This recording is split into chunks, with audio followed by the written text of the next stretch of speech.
True speech. Truth is known by practice only.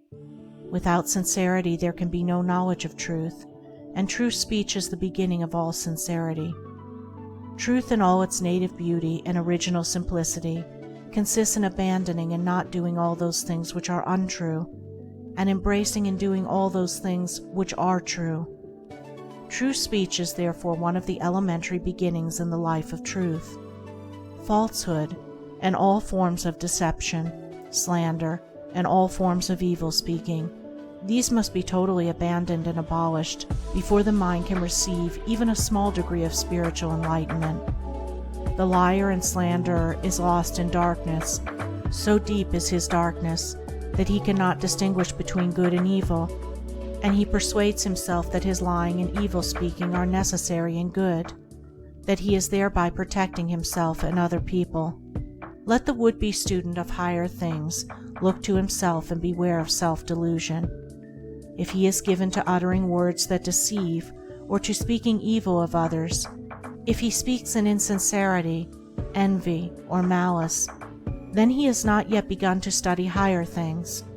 He may be studying metaphysics, or miracles, or psychic phenomena, or astral wonders. He may be studying how to commune with invisible beings, to travel invisibly during sleep, or to produce curious phenomena. He may even study spirituality theoretically and as a mere book study.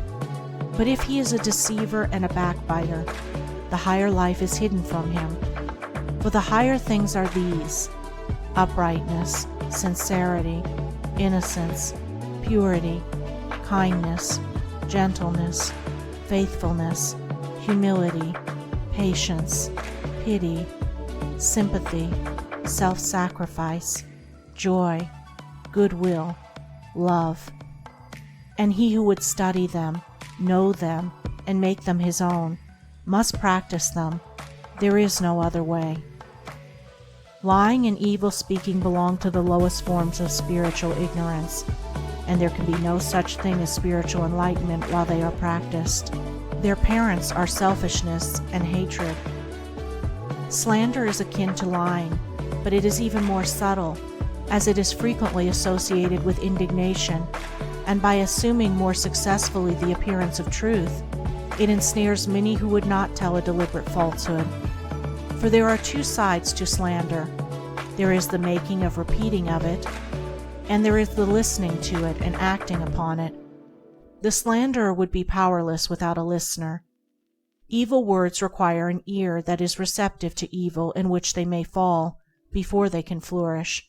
Therefore, he who listens to a slanderer, who believes it, and allows himself to be influenced against the person whose character and reputation are defamed, is in the same position as the one who framed or repeated the evil report.